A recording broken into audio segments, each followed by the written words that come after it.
Taong 1979 sa isang baryo sa Bansud, Mindoro Oriental.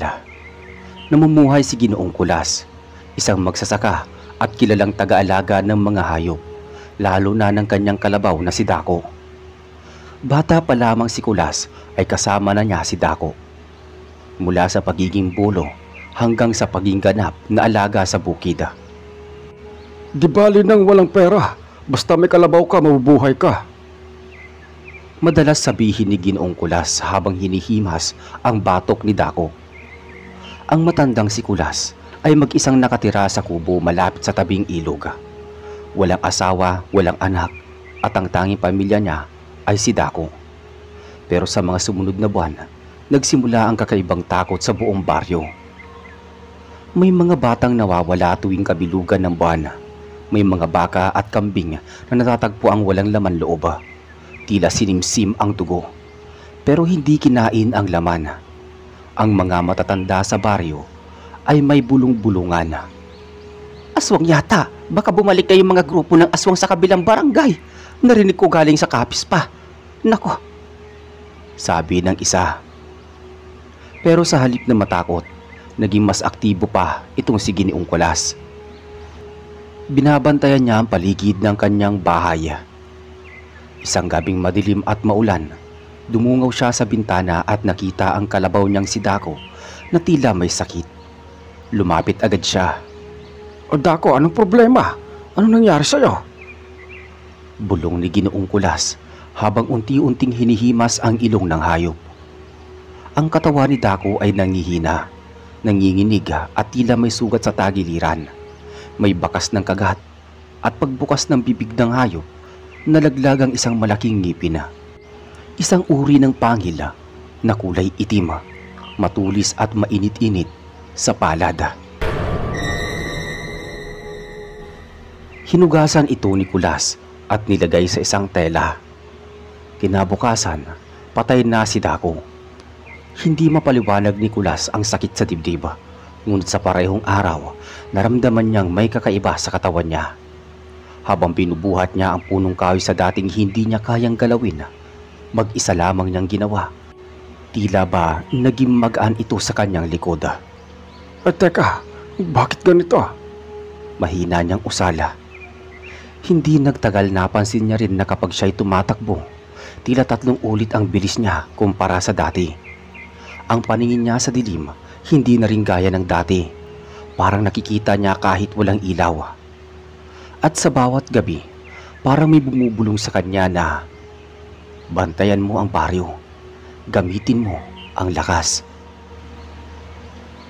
Sa kabilang bahagi ng baryo, si Aling Marta ay nagdadalamhati sa pagkamatay ng kanyang apo na si Tonyo. Isang batang 8 taong gulang, natagpuan itong nakasabit sa puno ng santol, walang dugo, at may mga hiwa sa dibdiba. Wala nang awa ang hayop na ito. Diyos ko, tulungan niyo kami. Iyak ni Aling Marta. Dahil sa matinding pangyayari, nagpa siya ang ilang kalalakihan na magbantay gabi-gabi. Nakiisa si Ginoong Kulas, ngunit isang gabi, habang nakapwesto ang mga tanod malapit sa palengke, may narinig si Kulas na kakaibang ungula sa bandang silangan, doon sa damuhan malapit sa sapa. Hindi siya nagdalawang isip, dala ang kanyang gulok, sumbugod siya. Pagdating niya sa damuhan, may nakita siyang aninong parang tao, pero ang katawan ay hati-hati at maitim. May mahabang kuko at matang pula. Aswang, bulong ni Kulas. Napalingon ang nilalang at sumugod sa kanya. Mabilis ito pero mas mabilis si Kulas. Isang sipa mula kay Kulas ang nagpahagi sa nilalang ng mahigit 3 metro. Napasigaw ito. Hindi ka karaniwang tao, tanong ng halimaw. Hindi sumagot si Kulas, bagkus inundayan niya ito ng gulok. Tumama sa balikat sa halip na duguan, nagbuga ito ng usok. Parang sinusunog ang laman sa mismong tama ng gulok. Tumakbo palayo ang nilalang. Naiwan si Kulas, habol hininga. Hindi ko na palalampasin to, Kap, sagot ni Ginoong Kulas. Gusto mo bang samahan ka namin? Hindi na kailangan. Mag-isa kong aasikasuhin to. Sigurado ka ba? Tumango si Kulas. Humawak siya sa kwintas niyang may balot ng tela. Nasa loob nun ang ngipin ni Dako. Kapag hawak niya ito, dama niya ang kakaibang lakas. Sa gabi ng ika-10 biktima, nagsagawa si Kulas ng panggagaya. Naglagay siya ng bitag. Nilagyan niya ng dugo ng manok ang paligid ng kanyang kubo at nagkunwaring natutulog. Alas 12 ng gabi, may narinig siyang ingay sa may bungan. Dahan-dahan siyang pumangon. Kinuha ang kanyang gulok at tinanggal ang balot ng ngipin ng kalabaw. Hawak-hawak na ito habang nakatayo sa dilima. Bumaba mula sa bubong ang isang nilalang. Mukhang babae, ngunit may pakpak na parang paniki. Mahaba ang dila nito at nakalabas ang matatalim na ngipin. Amoy ko ang dugo.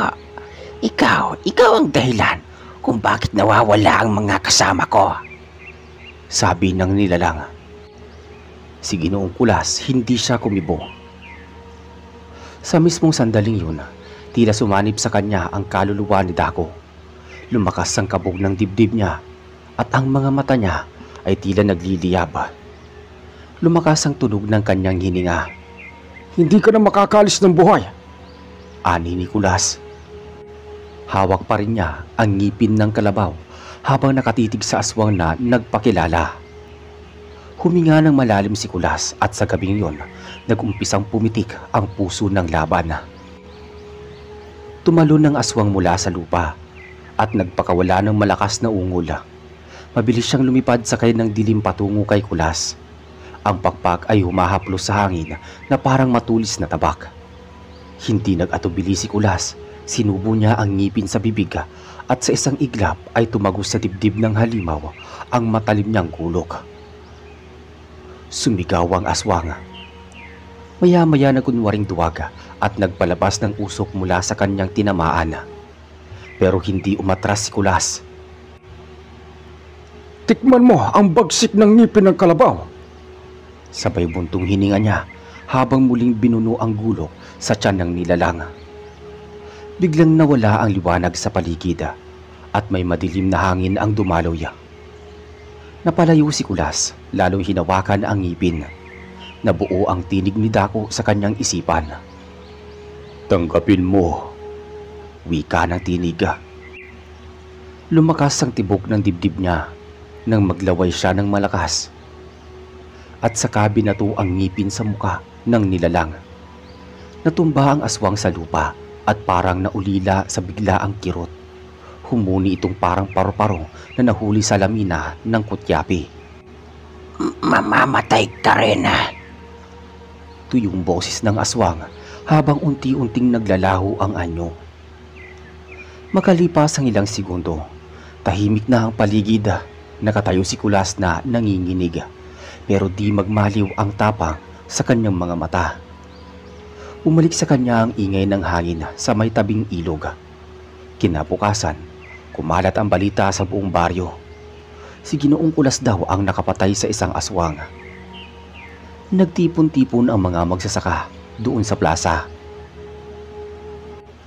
Hindi ako gumawa ng milagro.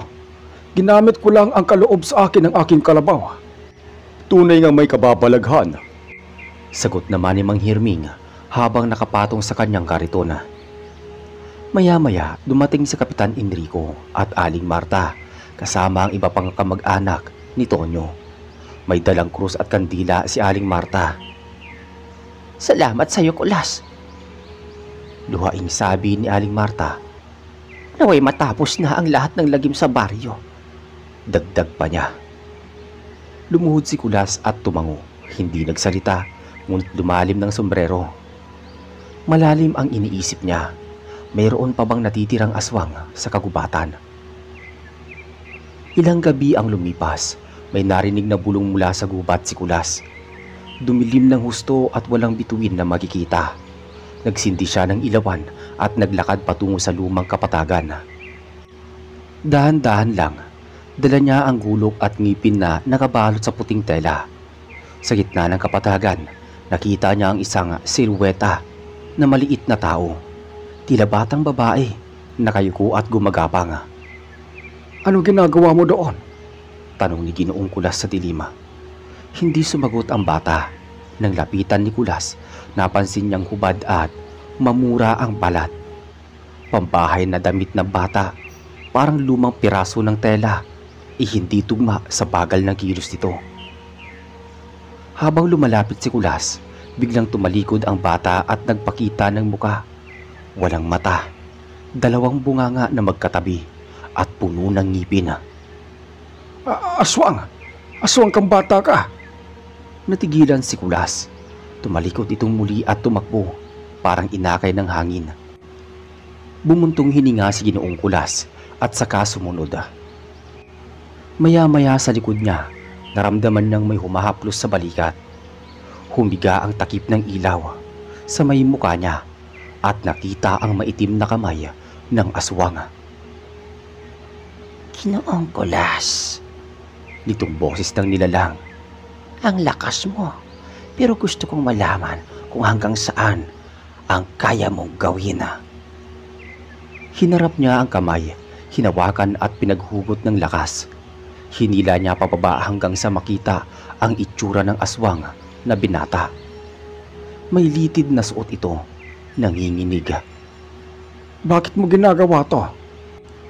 Tanong ni Ginoong Kulas. Dahil ako'y nawalay sa buhay. Bulong ng aswang na bata. Nang makain ko ang balat ng kalabaw mo, nagising ang gutom ko. Hindi dapat ganyan. Kung aswang ka, alipinin mo ang sarili mong laman. Lumuhod ang nilalang at humingi ng awa. Patawarin mo ko. Ayoko ng pagpatay. Hinawakan ni Kulas ang gulok. Nagbitaw ng mahabang buntong hininga. Katotohanan mo, ang pinakamalupit mong kalaban. Maya-maya, inalalayan ni Kulas ang aswang na bata. Pabalik yun sa baryo. Bawat hakbang, pilit niyang pinipigil ang panginginig. Pagdating sa plaza, nagulat ang lahat. Ang nilalang na bata ay si Tonyo.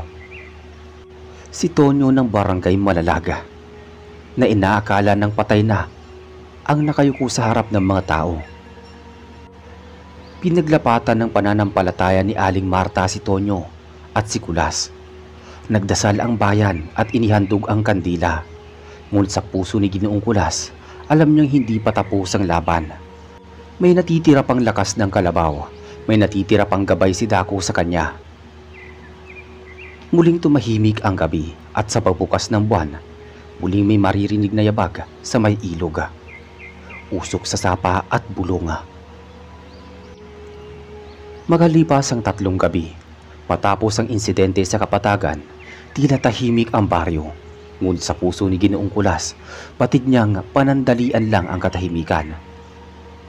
Ang gabing buo ang buwan, iyon ang tunay na pagsubok. Sa ilog ng kanyang bahay, binuksan ni Kulas ang lumang baula. Doon nakatago ang mga gamit na ginamit niya noong kabataan.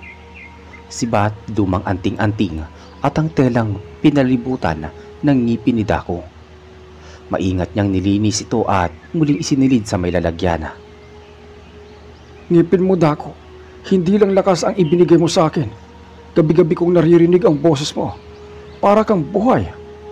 Bulong ni Ginoong Kulas habang nakaupo sa may bangkito. Sa kabilang bahagi ng baryo, napapansin ni Kapitan Enrico na kakaiba ang kilos ng mga tao.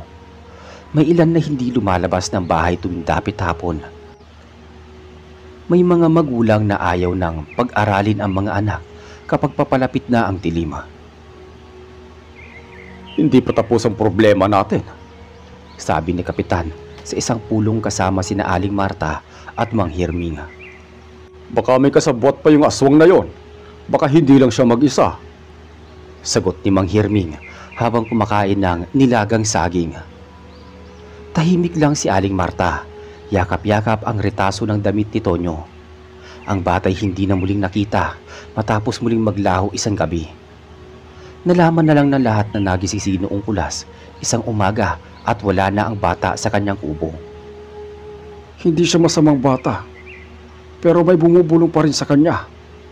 Malungkot na sabi ni Ginoong Kulas.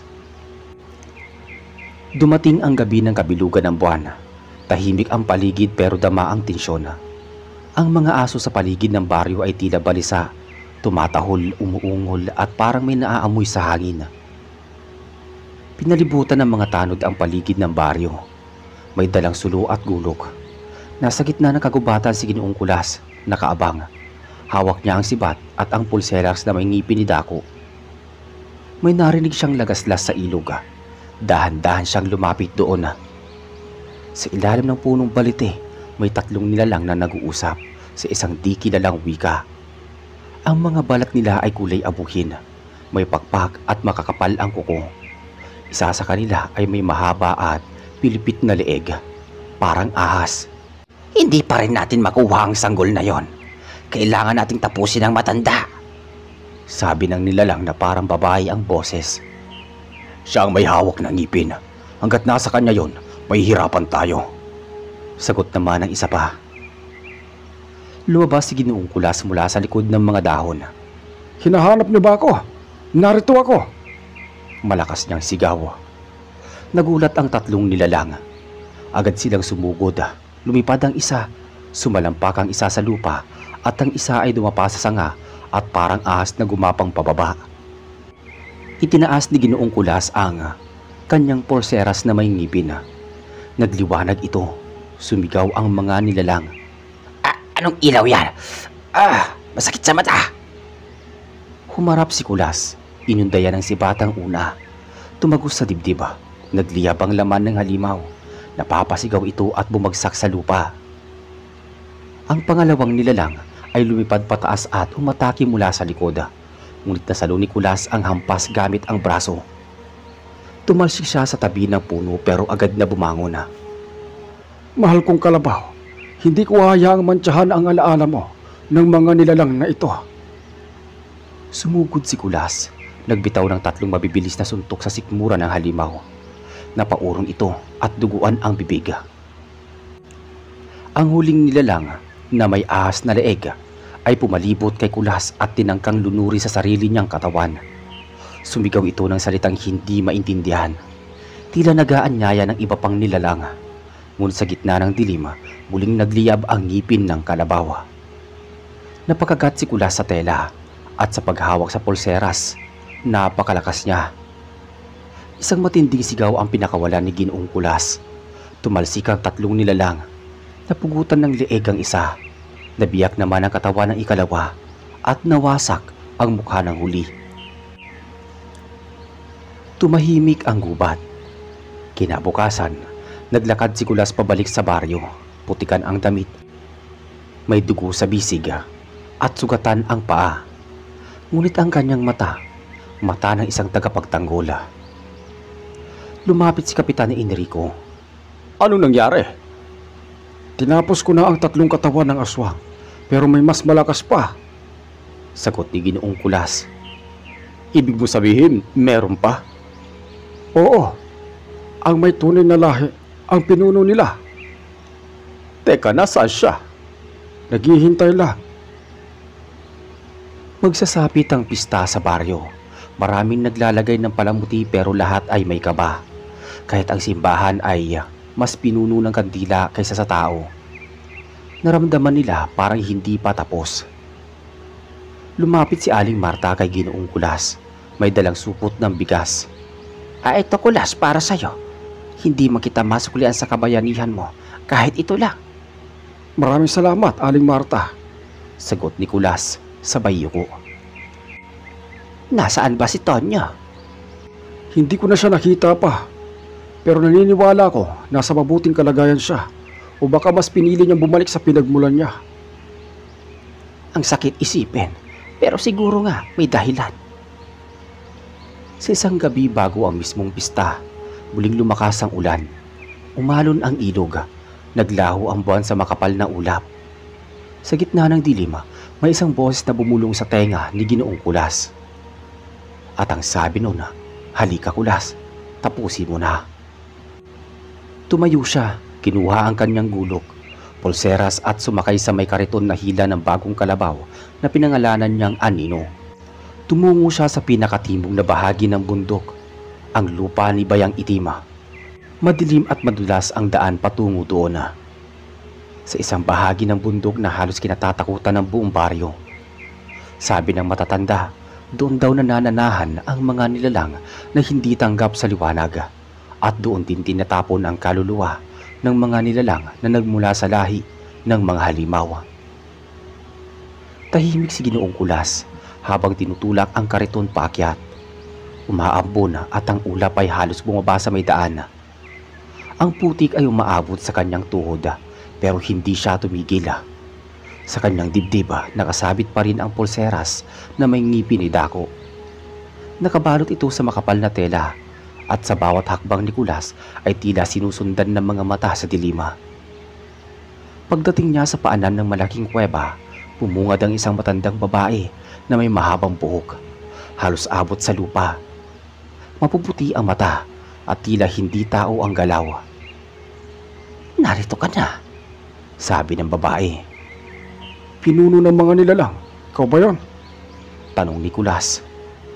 Ako si Lokba, ang tagapagbantay ng daan patungo sa ilalim. Bago ka makapasok, kailangan mo ng katibayan ng layunin mo. Hindi ako naparito para mag-usisa.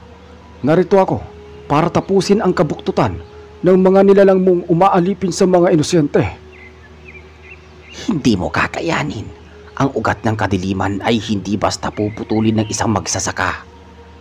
Tignan natin. Hinawi ni Ginoong Kulas ang babae at lumakad patungo sa kuweba. Bigla siyang tinamaan ng matinding hangin. Tila hindi siya makagalaw, pero hindi siya umatras. Muli niya kinagat ang gilid ng tela ng ngipin. Sa pagkakataong yun, kumislot ang kanyang kalamnan. Naginit ang buong katawan niya. Parang sumanib sa kanya ang lakas ni Dako. Sa bawat hakbang niya papasok sa kuweba, lumalalim ang dilima. Wala nang tunog ang paligid. Ni huni ng kuliglig ay nawala. Tanging ang tunog ng kanyang hininga at yapag ang kanyang maririnig. Sa pinakaloob ng kuweba, may malaking bato ng parang altar. Doon nakaupo ang isang nilalang na may 6 na mata at 2 muka. Isang mukha ng lalaki at isang mukha ng babae. Ikaw ang tagapagmana ng ngipin, sabi ng nilalang. Hindi mo alam ang tunay na pinagmulan ng lakas mo. Ang ngipin ay mula sa alaga kong si Dako. Hindi ko kailangan ng paliwanag mula sa iyo. Si Dako ay isa ring nilalang na may dugong engkanto. Hindi mo siya tunay na kalabaw. Napakurap si Ginoong Kulas. Sinungaling ka. Tanungin mo ang sarili mo. Bakit siya lumaki ng mas malaki sa karaniwang kalabaw? Bakit ang ngipin niya ay may kapangyarihan? Napayuko si Kulas na nung balik sa kanyang alaala ang mga pagkakataong tinatawagan siya ni Dako sa may gabi na parang nagsasalita. Ang mga oras na hindi tinatablan ng sakit si Dako kahit nasusugatan. Hindi, pero kahit ano pa ang lahi niya, alaga ko siya. At tinanggap ko siya hindi dahil sa anyo niya, kundi sa kabutihan niya. Kung gano'n tinanggap mong bahagi ka na rin ng mundo namin. Hindi mangyayari yon. Ako ay tao. Ngunit handa akong lumaban para sa mga tao. Bumangon ang nilalang. Mula sa bato, unti-unting lumaki ang katawan nito. Tumubo ang pakpak, nagbago ang anyo at naging isang dambuhalang nilalang na kulay uling. May buntot at mga mata sa may dibdib. Sumigaw ito ng malakas at umalingaw-ngaw ang kuweba. Sumugod si Ginoong Kulas at hindi niya nainisip kung gaano kalaki ang kalaban. Ang tanging nasa isip niya ay tapusin ang sumpa sa baryo. Tumalon siya at sinaksak ang nilalang sa leeg. Tumalsik ang likidong kulay asul. Tinamaan siya sa muka pero hindi siya natinaga. Para sa batang nawala. Para kay Tonyo, para sa baryo.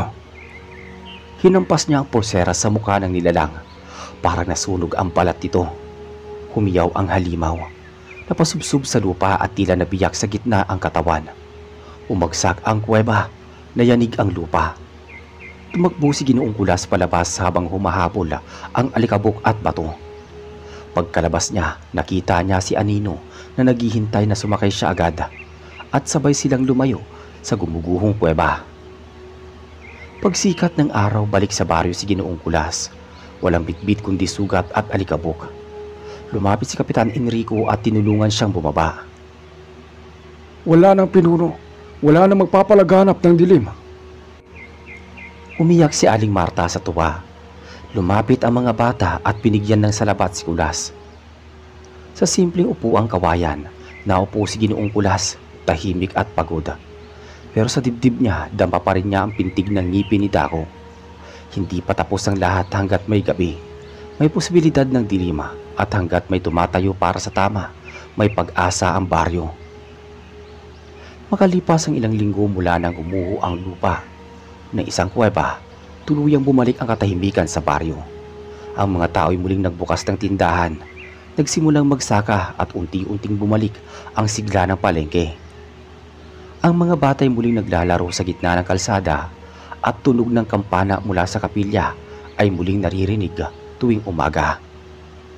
Si Ginoong Kulas, kahit may mga pilat sa katawan, ay bumalik na rin sa kanyang dating pamumuhay kasama si Anino na bagong alaga niyang kalabaw. Araw-araw silang makikita sa bukid, tahimik pero alerto. Hindi na siya nagsusuot ng pulseras. Inilagay niya na ang ngipin ni Dako sa isang maliit na kahon na inilagay niya sa altar sa loob ng kanyang bahay. Salamat sa iyo, Dako. Mahina niyang sabi habang nakatingin sa larawan ng kanyang alaga na iginuhit ng isang batang taga-baryo. Minsan, tuwing gabi naririnig pa rin niya ang mga huni ng hayop sa kagubatan. Ngunit hindi ito katulad ng dati. Wala na ang kilabot, wala na ang kaba. Sa halip ay tila paalala ito na ang dilim ay lagi may posibilidad na bumalik.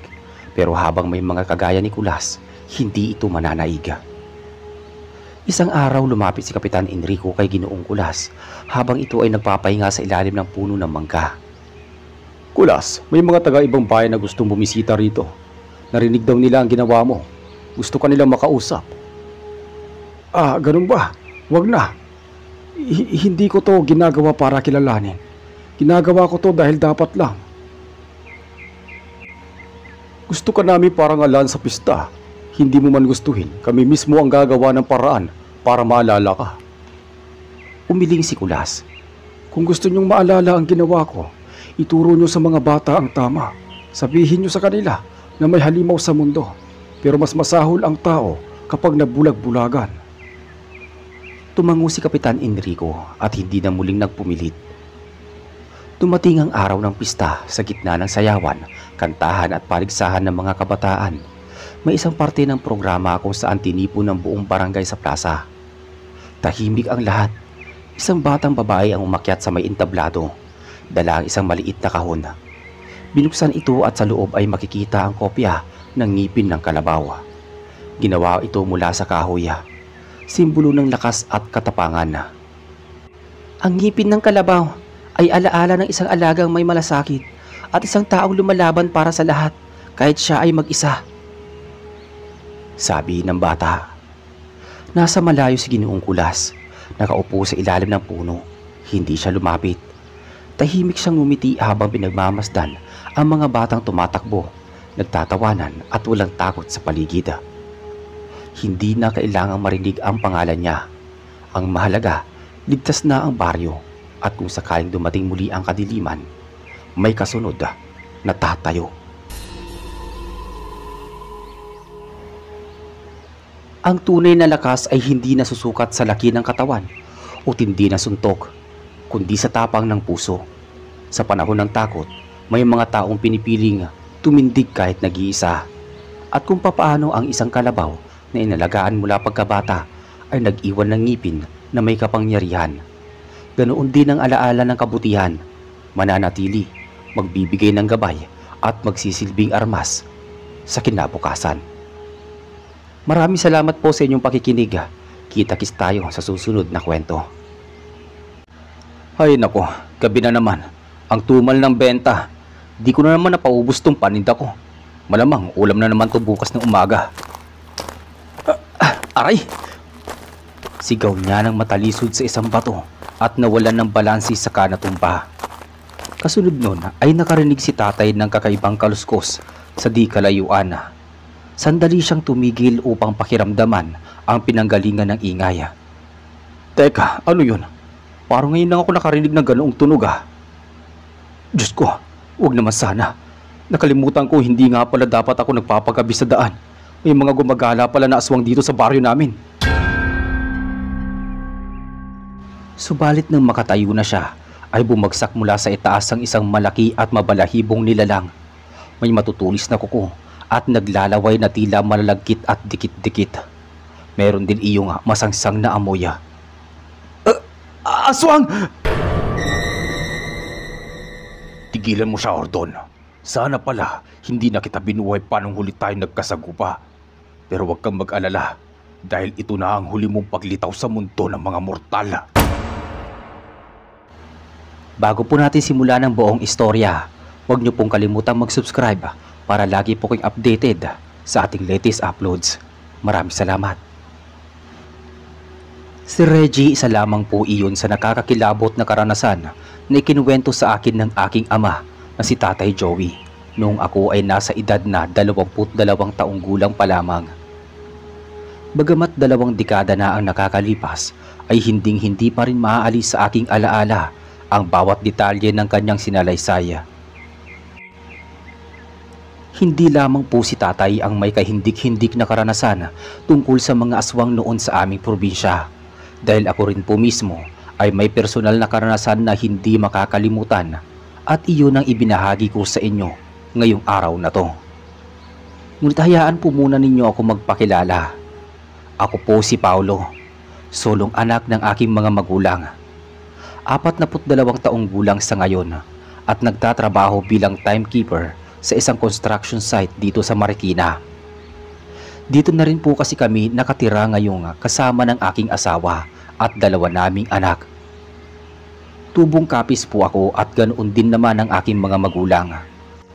Nakatira kami noon sa isang liblib na baryo na hindi ko na lamang po papangalanan.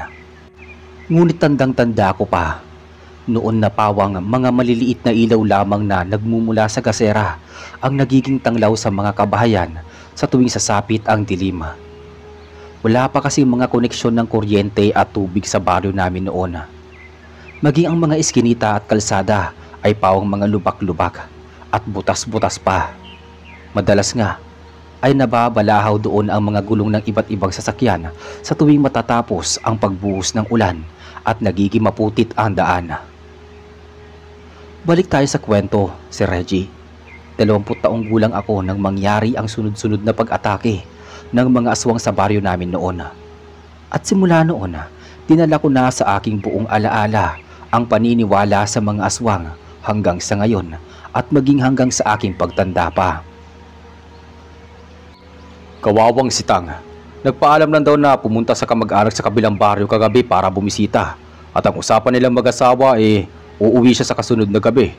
Pero ilang araw nang nakakalipas, hindi pa rin daw nakakauwi. Naku, baka naman napasarap lang sa pakikipagkwentuhan sa mga kamag-anak. Paminsan-minsan lang kasing nagkikita-kita ang mga yun Sagot naman ni nanay habang nagpapatuloy sa pagkusot. Mabuti pa nga sana kung gano'n lang ang nangyari, Pilar. Ang kaso, nung sinadya ng asawa niya na si Manding na puntahan doon sa kamag-anak, ang sinabi ng kaanak ni Sitang hindi naman daw ito nagawi doon ang gabing yon.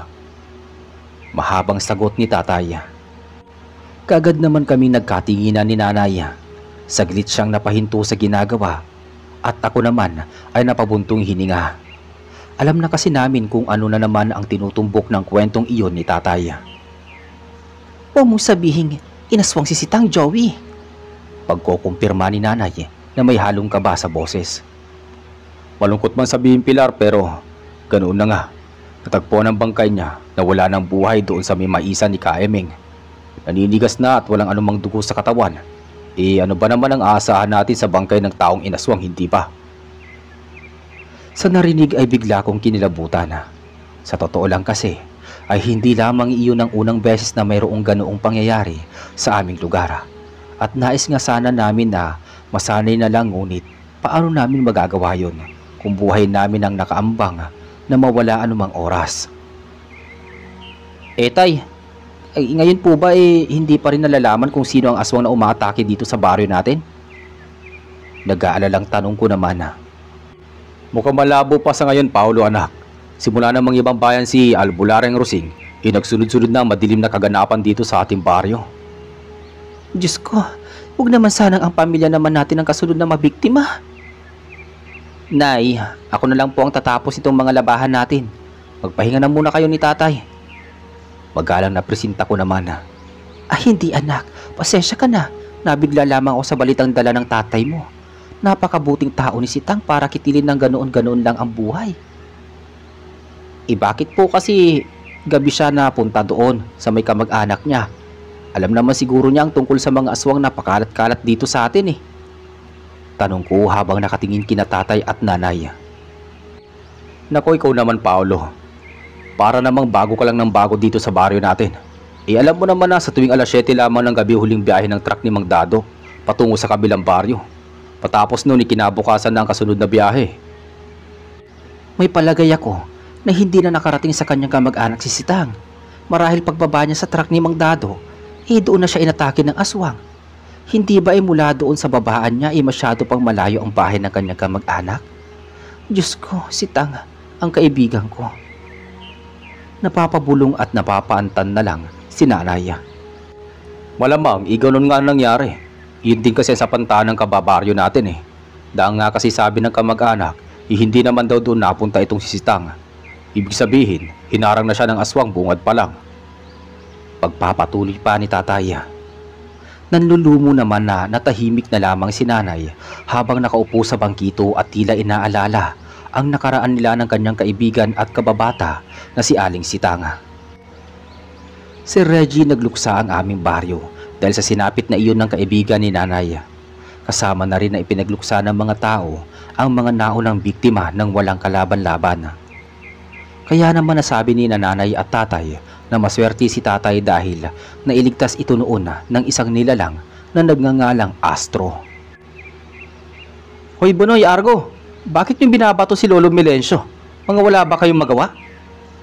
Saway ko sa dalawang bata, isang dapit hapon na habang pauwi ako mula sa maliit na taniman ni Tatay Joey. Kasi naman, siya yung aswang na pumapatay. Sagot ng binatilyo na si Bonoy, nasa edad 16 ito. Tama, at siya rin yung pumatay sa kuya ko. Inaswang niya habang may sakit. Singit naman ang kasama nito na si Argo na nasa 18 taong gulang na. Mabilis naman akong lumapit sa dalawa upang kunin ang mga hawak nilang mga bato. Habang si Lolo Melencio naman ay nakasalampak lamang sa lupa habang nakatakip sa kanyang muka ang salakot na palagi niyang suot sa ulo. Argo, Bonoy, sino bang nagsabi sa inyo yan? Hindi totoo yan ha. Huwag ninyong pagbibintangan si Lolo Melencio. Tandaan nyo, masama ang mambintang ng tao, lalo na kung hindi naman nakita ng dalawa nating mga matang ibinibintang natin sa kanya. Naiintindihan nyo ba? Basta Kuya Paolo, aswang yung matandang yan. Sabi nila nanay at tatay, siya daw ang aswang. Galit na sagot ni Argo. Halika na Kuya Argo, umalis na tayo dito. Baka aswangin pa tayo ng gurang na yan eh. Sasagot pa sana ako ngunit nagmamadali nang umalis ang dalawa na masama pa rin nakatingin kay Lolo Melencio habang papalayo. Kaya naman wala na akong magawa kundi ang mapailing na lamang. Matapos nun ay nilapitan ko na ang matandang si Lolo Melencio at inakay ito upang makatayo. Mag-isa na lamang sa buhay si Lolo Melencio, isang palaboy, suot ang marumi at nagkakapalan na alikabok sa damit at sa luwala.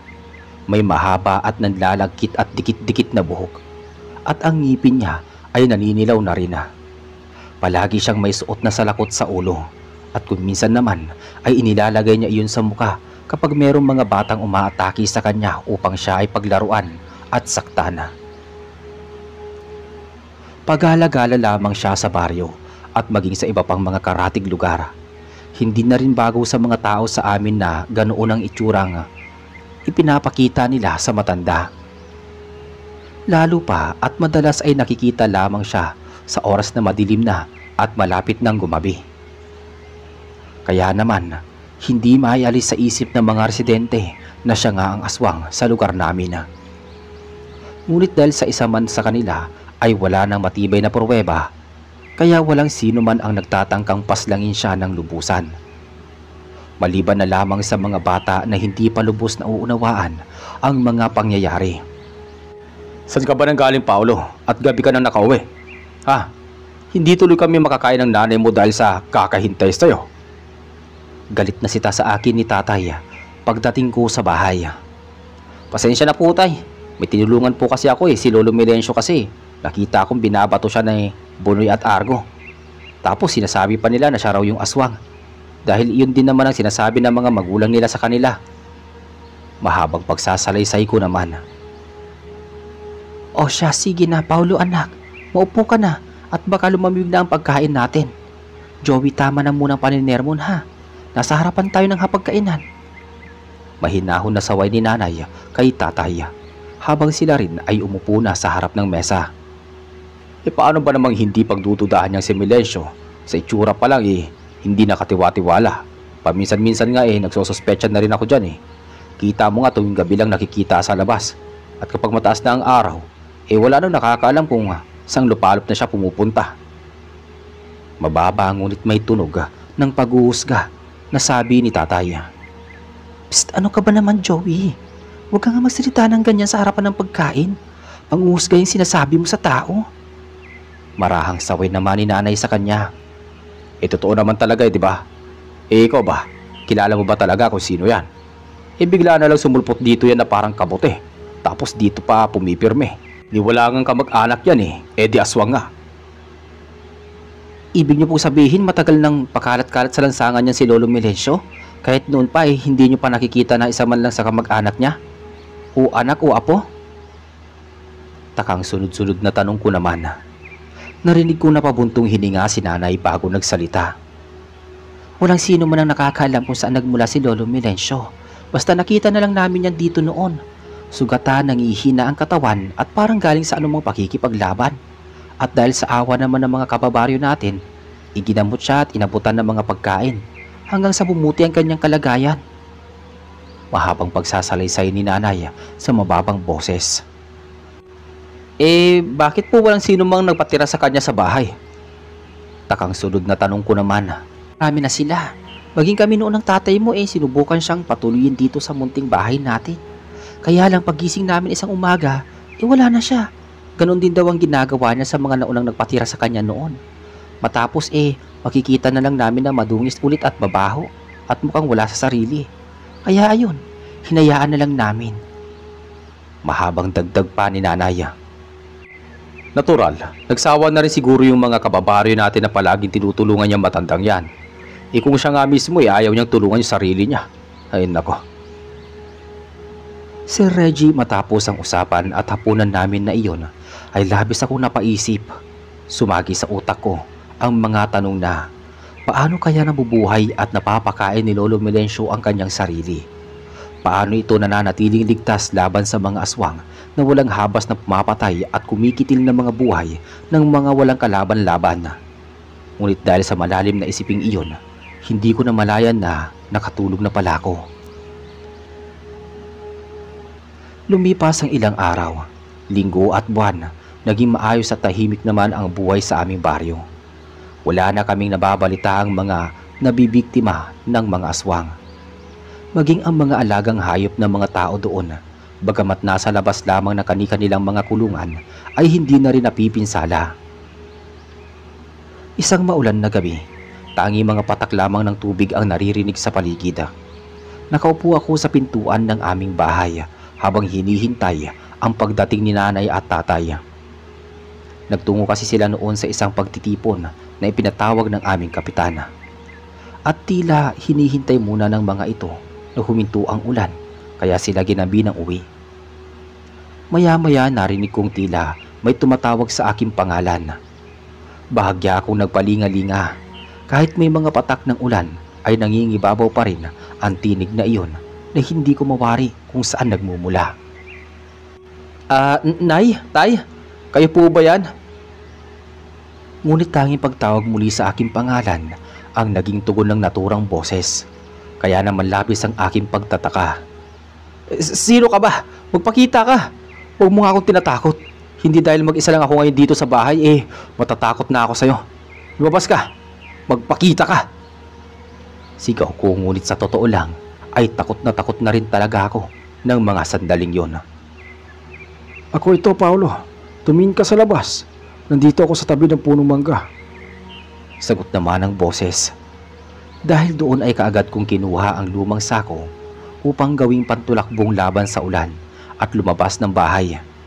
Doon ay nakita ko ang isang wangis ng lalaki na nakasuot ng salakot sa ulo. Nang tuluyan akong makalapit ay nakilala ko kung sino ito. Lolo Melencio, ikaw nga ba yan? Anong ginagawa mo dyan? Saka bakit parang hindi ka yata nababasa ng ulan? Teka, nakakapagsalita ka na rin? Taka at sunod-sunod kong tanong nga. Huwag kang maingay. Halika, samahan mo ko doon sa tinutuluyan kong bahay. Nakangiti namang sagot niya. Si Reggie ng mga oras na iyon ay hindi ko alam kung bakit tila ba ang gaan ng aking pakaramdam at kaagad na nagpatianod sa mga pagyayang iyon ni Lolo Melencio. Matapos kong mabilis na isinarado ang pintuan ng bahay, ay muli akong bumalik kay Lolo Melencio upang sumama sa kanya. Ngunit nang makasama na kami ay tila ba hindi ko alam ang kasunod na nangyari. Namalayan ko na lamang na naroon na kami sa isang puok kung saan ay may mga malalaking tila ugat ng mga puno sa paligid. May mga dahon na kawangis ng balat ng ahas at ang daanan ay animoy hinukay ng malalim ngunit patag. Ibig mong sabihin, Lolo Melencio, dito ka nakatira? Tama ka, kaibigan. Dito na ako nakatira sa loob ng daan-daang taon. Maaaring hindi ka maniniwala pero huwag kang mag-alala. May ipapakita ako sa iyo para patunayan ang lahat ng aking mga sinasabi. Basta ipangako mo lang sa akin na hindi ka matatakot at hindi mo ipagsasabi kahit kanino ang makikita mo ngayon. May papangako mo ba yung kaibigan? Di sige. Basta hindi ako mapapahamak dyan, ha? Huwag kang mag-alala. Ako ang bahala sa iyo. Huwag kang kukurap, ha? Matapos iyon sabihin ay inalis niyang muli ang suot ng salakot at itinaas ang dalawang kamay at maya-maya lamang ay nakita ko ang unti-unting pagbabago niya ng anyo. Mula sa itsura ng matandang gusgusin at marungis ay bigla siyang tumangkad at triple na ang sukat ng kanyang ordinaryong katawang tao. At ang itsura niyang iyon ay hinding-hindi ko makakalimutan sa buong buhay ko, Sir Reggie.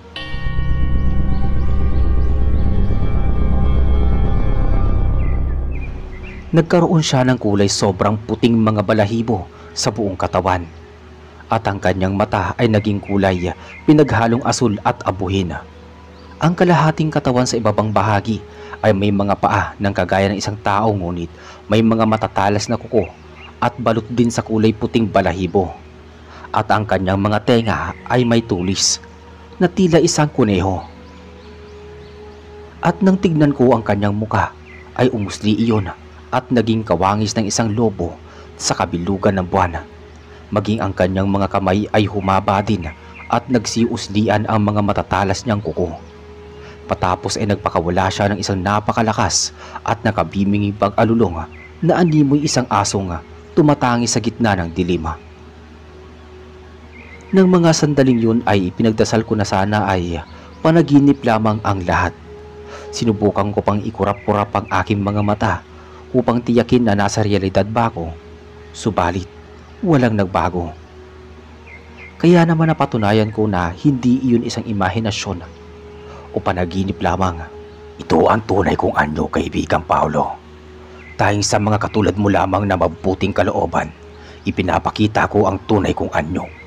At nais kong magpasalamat sa iyo dahil palagi mo akong pinagtatanggol sa mga mortal na lapastangan. Mahabang paliwanag niya. Mortal? Anong ibig mong sabihin? Naguguluhang tanong ko. Hindi ako katulad ninyo. Isa akong aswang na gabunan na naatasan ng aming pinakapinuno upang bantayan at ipagtanggol kayong mga mortal laban sa mga masasamang lipi ng aswang. Ngunit ng mga nakaraang panahon, naging masama sa akin ang mga tao. Inapi ako, sinaktan at tinaboy dahil sa nakita nilang itsura ko sa mundo ninyo. Kaya itinigil ko ang aking misyon na ipagtanggol sila at labanan ang masasamang aswang. Kaya pala napakarami na biktima ng mga aswang noong nakaraang mga buwan at taon. Ang buong akala ko noon ay hindi ako magtatagumpay sa aking tungkulin bilang tagapagtanggol dahil inakala ko lahat ng mga tao naging masama na sa akin. Subalit nang ipagtanggol mo ko kina Punoy at Argo, napagtanto ko na meron pa palang katulad mo na may malasakit at pagpapalaga sa kagaya kong ibinasura ng mga pantas na tao.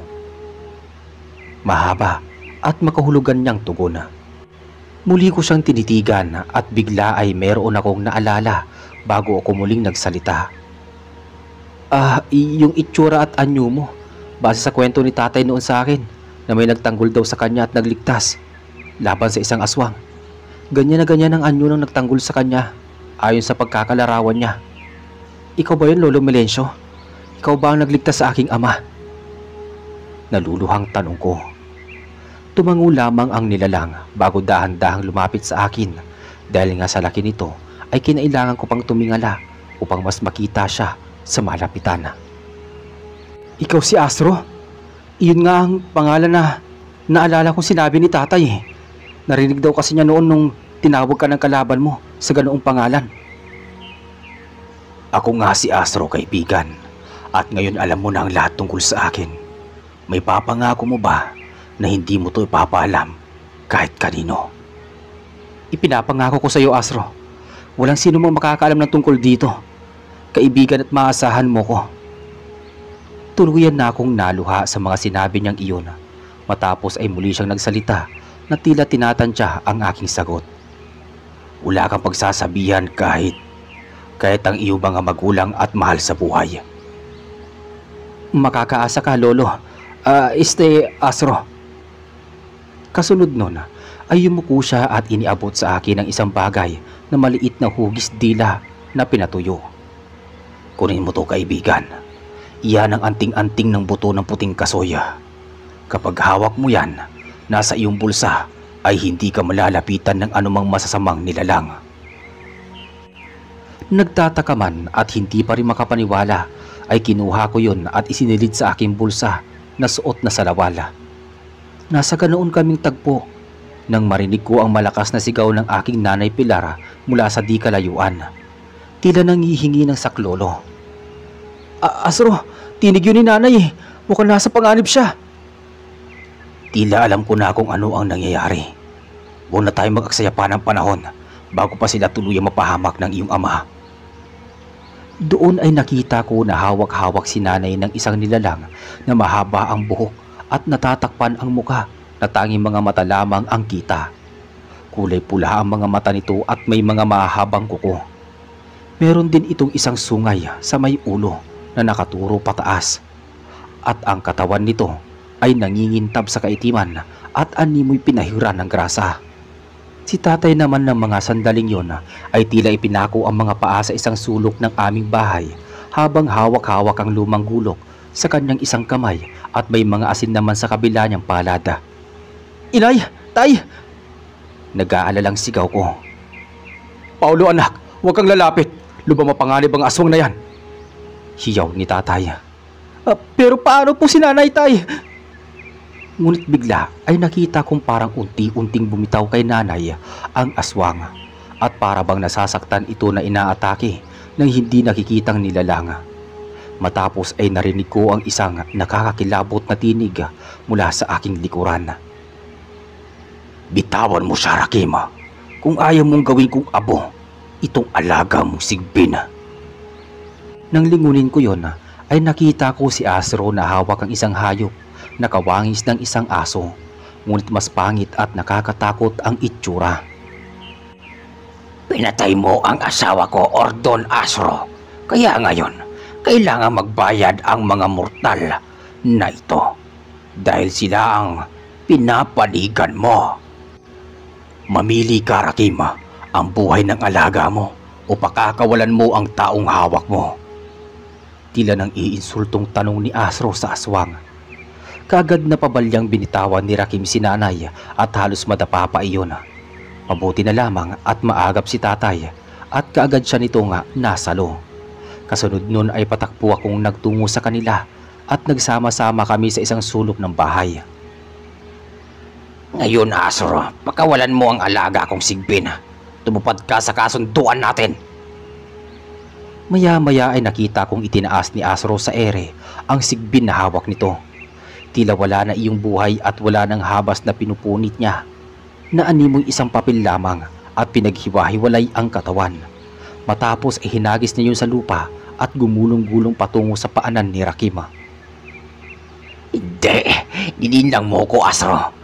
Ngayon magbabayad ka! Galit na sigaw ni Rakima. Kaibigang Paolo, hawakan mo sa kanang palad ang anting-anting na binigay ko sa'yo. At wag na wag mong bibitawan kahit na anong mangyari, upang hindi nila kayo malapitan at masaktan. Pagbibigay panuto sa akin ni Asro. Kaagad ko namang dinukot sa aking bulsa ang anting-anting at mariin na hinawakan iyon sa aking kanang palad. Matapos ay nagyakapan kaming tatlo nila nanay at tatay.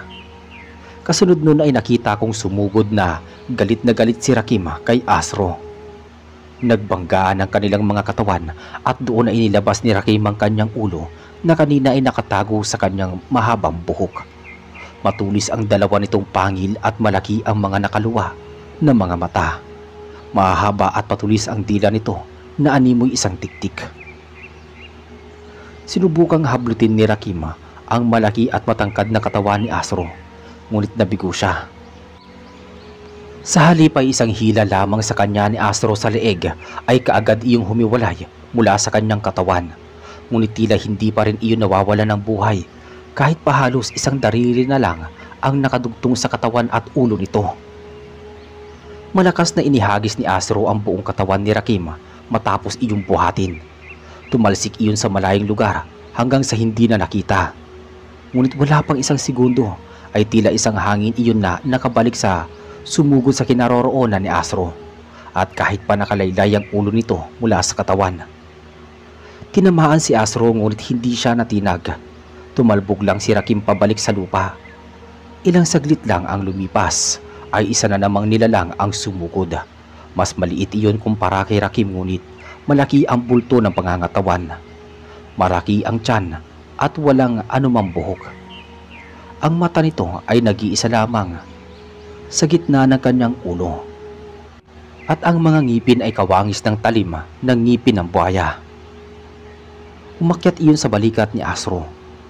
Ngunit isang wasiwas lamang niya rito ay mabilis iyong tumalon at kung saan na napunta. Kasunod nun ay muling sumugod si Rakim at biglang humaba ang nag-iisang sungay nito na nakaturo pataas. Akmang itutusok niya na iyon kay Asro, ngunit kaagad iyong nahawakan ng gabunan at kaagad na pinagpuputol-putol. Napasigaw sa sobrang sakit si Rakim. Muling sumalakay ang maliit na nilalang at sa pagkakataon na yon ay may dala na itong isang tila sibat na armas. Tumalon iyon ng malakas at halos ilang segundo rin na nagpalutang-lutang sa ere bago pabulusok na bumaba at nakahandang tusukin ang ulunan ni Asro. Tinamaan si Asro ng sibat na hawak ng maliit na aswang, ngunit sa balikat lamang iyon tumusok. Habang si Rakim naman ay unti-unti nang nangihina, ngunit patuloy pa rin na lumalaban. Hinawakan niya ang mga paa ni Asro, ngunit hindi niya alam na isa pa lang pagkakamali ang kanyang ginawa. Nang maramdaman ni Asro na hawak ni Rakim ang kanyang isang paa, ay mabilis niya iyong iniangat at mabigat na muling ibinagsak sa buong katawan ni Rakim. Kaagad na tumusok ang mga kuko sa paa ni Asro sa katawan ng kalaban at tumagos iyon hanggang sa likurang bahagi ng aswang. Isang mabigat na tadyak pa ang ginawa ng gabunan at tuluyan na ngang nagkahiwa-hiwalay ang katawan ni Rakim. Samantala ang maliit na nilalang naman ay muling sinubukang hugutin ang kanyang sibat na bumaon sa balikat ng kanyang kalabang si Asro. Ngunit si Asro ang siyang humugot ng sibat at mabilis na itinarak sa nag-iisang mata nito at bumagsak iyon sa lupa. Kaagad na pumulandit ang kulay itim na dugo at tumalsik iyon sa katawan ni Asro. Kasunod nun ay dinakma niya ang maliit na aswang at saka walang habas na sinagpang iyon at kinain hanggang sa wala nang matira sa parte ng katawan nito. Natapos ang madugong laban at napagtagumpayan iyon ng gabunan na si Asro. Matapos ay bumaling siya sa amin habang kami naman ay manghang-mangha pa rin sa mga nasaksihan at bilis na hindi makapaniwala. Siya ang gabunang nagligtas sa akin. Naalala ko na. Siya nga po, Itay, at alam ko na po ang lahat. Oo nga po pala ang kaibigan ko. Pagpapakilala ko sa kanila kay Astro matapos kong muling isinilid sa bulsa ang anting-anting. Dahan-dahang lumapit sa amin si Astro at nang nasa harapan na siya namin ay doon siya muling nagpalit ng anyo sa katauhan ni Lolo Melencio. Nakita ko ang panlalaki ng mga mata ni tatay at ni nanay nang makilala kung sino ang nasa likod ng anyo ng gabunan. Lolo Melencio, Diyos ko, ikaw ba talaga yan? Paanong? Pinutol ko ang sasabihin ni tatay at ako mismo ang nagkwento ng lahat hanggang sa pagbibigay nito sa akin ng anting-anting ng buto ng puting kasoya. Kaya kahit anong gawin niyo noon para tumira at manuluyan ako sa mga bahay ninyo, ay hindi ko ginusto. Dahil hindi dito ang mundo ko. Doon sa masukal at hindi kilalang sabsaban, iyon ang tunay kong luklukan. Huling dagdag ni Lolo Melencio. Kung gano'n, inais kong humingi ng labis na kapatawaran, Lolo Melencio. Aminin ko na minsan kitang hinusgahan at pinagdudahan. Ngunit nagkamali ako. Patawarin mo ko. Nakita kong nangilid pa ang luha sa mga mata ni tatay nang sabihin ang katagang yon. Wala kang dapat alalahanin, Joey. Totoo ang iyong mga hinala na isa kong aswang. Ngunit nais kong malaman ninyo na hindi lahat ng aswang ay kalaban. Minsan, may isang katulad ko na handang ipagtanggol kayo laban sa mga kalahi namin. Kalahi namin ngunit magkaiba ng layunin. Huling wika ni Lolo Melencio at pamigay sa mga bata. Matapos nun ay nagyakap-yakap kaming tatlo at tila mga pagod na naupo sa upuan, nakamuntik ng masira ng dahil sa laban. Maya-maya ay nagsalita si Lolo Melencio. Paano mga kaibigan? Kailangan ko munang umalis sa ngayon. Huwag kayong mag-alala. Narito lamang akong palagi sa inyong paligid. Nagmamatsyag, nagbabantay. At kung sakali man na malagay muli sa panganib ang inyong buhay, maging ang buhay ng mga taga-baryo ay kaagad akong darating. Mahabang pahayag at mamamaalam na wika niya bago bumaling sa akin habang matamis na nakatingin at pagpapatuloy sa pagsasalita. Kaibigan, ingatan mo ang anting-anting na pinagkaloob ko sa iyo, ha? Iyan ang magiging pananggalang ninyo laban sa mga masasamang aswang. Pansamantala habang wala ko sa oras ng panganib. Iyon ang huli niyang sinabi bago tuluyan ng lumabas ng aming bahay at kusang naglaho. Malungkot man ang aming mga mukha sa kanyang pag-alis, ngunit masaya naman ang aming mga puso dahil minsan ay may isang matandang si Lolo Melencio na inakala ni tatay at ng ibang tao na isang kalaban, ngunit ito pala ang magiging sagot sa pagkamit ng hustisya at katahimikan at kapayapaan sa buong baryo. At dito po natatapos ang ating kwento. Maraming salamat po sa inyong pakikinig. Hanggang sa muli. Anong gusto mo sa akin? Wala akong gusto. Ang gusto ko ay tulungan ka sa isang kondisyon. Teka, anong kondisyon yan? Huwag mo akong ipagkanulo at huwag mo gagamitin sa masama ang biyayang ibibigay ko sa iyo. At higit sa lahat, huwag mo akong kakalimutan kapag umangat ka na. Bago po natin simulan ang buong istorya, huwag niyo pong kalimutang mag-subscribe para lagi po kayong updated sa ating latest uploads. Maraming salamat. Magandang araw po sa inyo, Mr. Narrator. Ako po si Arturo, Tubong Pola Oriental, Mindoro.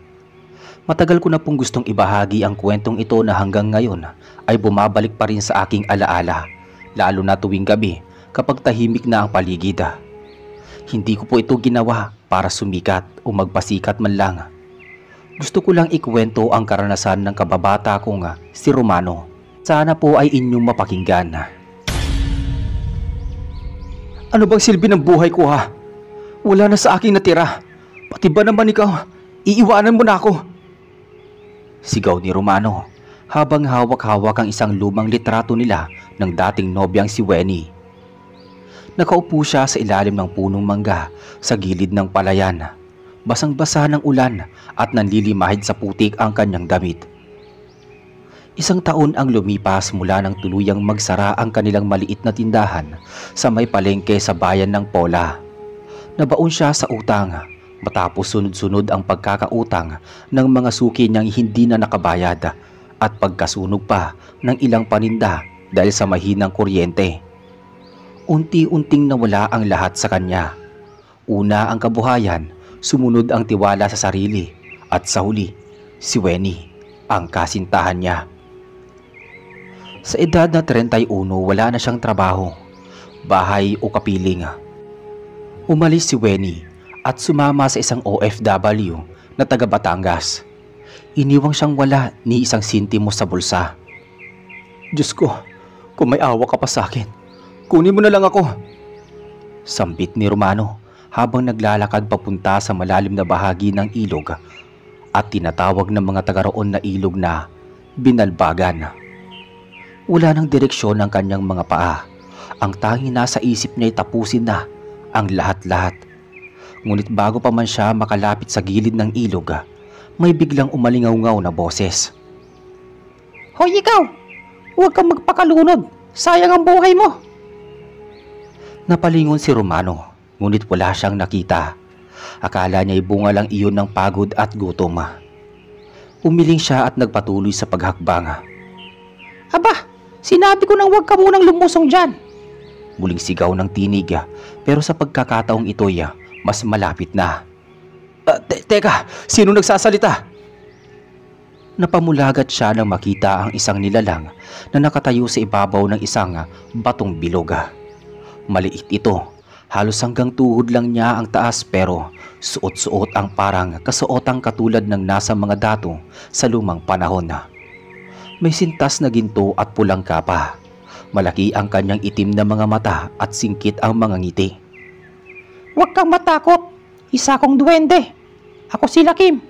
At hindi ako masama! Napalunok si Romano. Gusto niyang tumakbo pero tila may pumipigil sa mga paa niya. Parang nawala ang bigat ng dibdib niya. Pinalitan ng matinding pagtataka at kaba. Teka, bakit mo ako kinakausap? Matagal na kitang pinagmamasdan. Busilak ang puso mo, Romano. Marunong kang magbigay kahit wala ka. Naalala mo pa ba nung binigyan mo ng libreng tinapay ang batang si Eric? Kahit huling piraso na yon ng tindahan mo? Ako yun. Ginamit ko ang anyo ng batang yon para subukan ka. At pasado ka. Paliwanag ng duwende habang naglalakad papalapit sa kanya. Hindi makapaniwala si Romano. Parang panaginip pero totoo. Kahit ang malamig na hamog ay dama niya. Teka, anong gusto mo sa akin? Wala akong gusto. Ang gusto ko ay tulungan ka sa isang kondisyon. Anong kondisyon? Huwag mo akong ipagkanulo. Huwag mong gagamitin sa masama ang biyayang ipagkakalob ko sa'yo. At higit sa lahat, huwag mo akong kakalimutan kapag umangat ka na sa buhay. Napaisip si Romano. Wala na rin naman siyang ibang pagpipilian.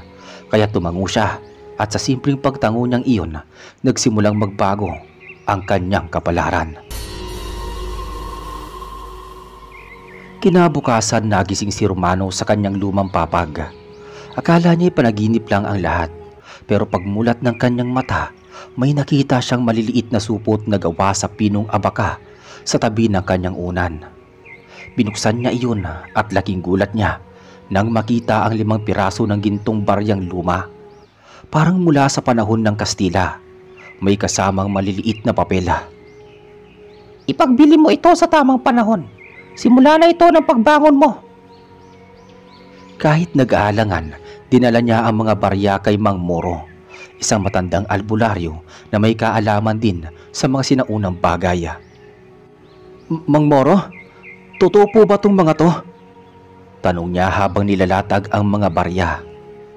Lalong tumindi ang kuryosidad ni Mang Moro. Anak, patingin nga. Saan mo to nakuha? Ginto to, iho. Hindi basta-basta. May basbasto ng lumang engkanto. Hindi na nagsalita pa si Romano. Sa tulong ni Mang Moro, naibenta niya ang mga barya sa isang kolektor mula sa Rojas City sa halagang hindi niya kailanman inaakalang mahahawakan niya. Mahigit 200,000 piso. Doon nagsimula ang pagbabalik loob ni Romano sa buhay. Binili niya muli ang naiwang lote ng tindahan. Inayos niya ito, binuksang muli at muling lumago. Pero sa likod ng bawat tagumpay, hindi niya kinakalimutan ang paalala ni Lakim na isang duwende. Lumipas ang ilang buwan. Mabilis ang pag-angat ni Romano. Hindi lang basta naibalik ang nawalang tindahan, kundi nakapagpatayo din siya ng maliit na bodega sa gilid ng kanilang palengke. Nakapundar siya ng tricycle na ginagamit sa paghahatid ng mga paninda at kumuha ng 2 tauhang tagapamahala. Si Eric ang dating batang kanyang tinulungan noon at si Wenny. Oo, si Wenny na bumalik at humingi ng tawad matapos malamang muling umaangat itong si Romano. Nung iniwan mo ko, halos ikamatay ko. Malamig na sabi ni Romano habang nakatingin kay Wenny. Alam ko at nagsisisi ako noon, Mon. Hindi ko naman kayang humarap sa'yo sa dati mong kalagayan eh. Pero ngayon, hindi mo pera ang habol ko, kundi ikaw, kung tatanggapin mo pa ako. Umiiyak na sagot ni Wenny. Matagal nang tahimik si Romano, pero sa huli, pinayagan niya si Wenny na muling tumulong sa bagong negosyo niya bilang tagapamahala ng mga benta. Hindi man niya agad binuksan ang puso niya ulit, hindi rin niya lubusang isinara ito. Hindi lingid kay Romano na si Lakim ang dahilan ng lahat ng kanyang swerte. Buwan-buwan ay nag-aalay siya ng pagkain, kakanin, prutas at gatas sa ilalim ng punong mangga sa gilid ng ilog kung saan sila unang nagkita ng duwende. Doon niya nilalapag ang handog. Sinisigurado niyang walang ibang nakakaalam ng ugnayan nilang dalawa. Sinisigurado niyang walang ibang nakakaalam ng ugnayan nila ng duwende. Hanggang isang gabi, habang nag-aalay siyang muli, nagpakita si Lakim. Masaya ako sa iyo, Romano. Hindi mo ako binigo. Wika ng maliit na nilalang habang nakaupo sa isang itaas na malaking ugat ng punong kahoy. Nagpapasalamat ako sa lahat. Kung hindi dahil sa iyo, baka wala na ako ngayon. Sagot ni Romano habang nakaupo sa lupa. May bagong biyaya akong ipagkakalob sa iyo, pero mas malaki ito, kaya mas mabigat din ang responsibilidad. May isang lugar sa Aklan, may abandonadong lote roon. Kung gusto mong lumawak ang negosyo mo, puntahan mo ito. Nasa ilalim ng lupa noon, ang huling bahagi ng yaman na itinago ng ninuno ko bago pa dumating ang mga Kastila. Napakunot noo si Romano. Aklan, malayo iyon. Pero kung kagaya rin iyon ng biyayang ibinigay ng duwende sa kanya noon, hinding-hindi siya magdadalawang isip. Sa tulong ng nakuhang koneksyon ni Mang Moro, nakipag-ugnayan si Romano sa isang ahente sa Kalibo, Aklan. Pinuntahan niya ang lupa, isang masukal na bahagi ng nayon ng Numancia, na ayon sa lokal ay isinumpa at walang gustong tumira doon. Ay sir, dati raw may namatay dyan na matanda Tas mula noon parang laging may naririnig na boses paggabi. Lahat nagtangkang bumili. Umurong talaga, sabi ng ahente. Pero hindi natinag si Romano. Ibinuyak niya agad ang lote at sinimulan ang paglilinis nito. Si Eric ang kasama niyang pinadala roon para magsimula ng bagong sangay ng tindahan. Habang siya naman ay panakanakang bumabalik upang inspeksyonin ang kalagayan. Isang gabi habang may hinuhukay-hukay si Eric para sa septic tank, may natamaan silang bakal sa ilalim ng lupa. Pinabunot ito at doon tumambad ang isang kahon na bakal, halos kinakalawang na. Pagkabukas, limpak-limpak na mga sinaunang barya at mga alahas na may disenyo ng lumang panahon. Mon, Diyos ko, totoo nga ang sabi ng duwende mo. Nanginginig na sabi ng boses ni Eric sa tawag niya sa telepono. Walang dapat makakaalam niyan kundi tayo lang, Eric. Lahat ng yan, iipunin natin. Gagamitin natin sa negosyo. Huwag kang bibitaw. pagbabala ni Romano. Hindi na lang tindahan ang itatayo ni Romano, kundi isang maliit na pabrika ng mga processed goods, tinapa, suka at mani. Sa loob ng 1.5 taon, unti-unti siyang nakilala sa buong rehiyon ng Mimaropa at Western Visayas. Isang gabi, habang nagsusuri ng mga resibo sa opisina, muling nagpakita ang duwende sa kanya. Ano? Hindi kita binigyan ng yaman para lang yumaman. Binigyan kita ng pagkakataon upang patunayan na kahit isang hamak na tao lamang ay kaya maging instrumento ng kabutihan. Tumango si Romano. Alam ko, ginagamit ko ang yaman para rin sa iba. Hindi mo lang alam, nagtayo ako ng maliit na feeding program tuwing Sabado para sa mga batang lansangan sa bayan. Si Wenny ang nangangasiwa nun. Ngumiti si Lakim. Iyan ang gusto kong marinig. Pero huwag kang magpapaloko sa mga taong babalik sa'yo. Dala lang ng inggit o pansariling interes. May isa sa paligid mo na hindi totoo ang hangarin. Napaisip si Romano. Hindi niya alam kung sino ang tinutukoy. Si Eric ba na matapat mula noon, o si Wenny na iniwan siya noon at ngayoy bumalik, o baka si Mang Moro na tila may kinikimkima. Salamat sa paalala, kaibigan, sagot niya. Kinagabihan, na naginip si Romano. Sa panaginip ay nakatayo siya sa loob ng madilim na kuweba. At sa harap niya, may puting duwende na may suot na koronang pilak. Nakapaligid sa kanya ang mga itim na duwendeng may matutulis na mga ngipin at duguan ang mga kuko. Bakit narito ka? Tanong ng puting duwende. Hindi ko alam sagot ni Romano. May nagtatangka sa iyong sirain. Gisingin mo ang sarili mo bago pa mahuli ang lahat. At biglang bumalot sa kanya ang mga itim na duwende. Nagising si Romano na pawis, tila binangungot. Tumayo siya at sumilip sa bintana ng kanyang bahay sa Mindoro. Pero laking gulat niya nang may makitang anino na palihim na bumababa mula sa bubungan. Hindi siya nagdalawang isip. Kinabukasan dumiretso siya kay Mang Moro. Mang Moro, may kakaiba akong panaginip at may nakita akong anino sa may bubungan. Tingin ko may masama siyang plano sa akin. Napailing si Mang Moro. Baka oras na para paligiran mo ng asin ang buong bahay mo at bawa. Maglagay ka ng itim na kandila sa 4 na sulok ng bakuran. Baka may naiinggit sa tagumpay mo. Gabi ng Linggo, muling bumalik sa kanyang bahay sa Pola itong si Romano. Habang tahimik na kumakain ng tinapa at kanin, napansin niyang hindi mapakali si Wenny. May problema ba? Umiling si Wenny pero di makatingin ng diretso.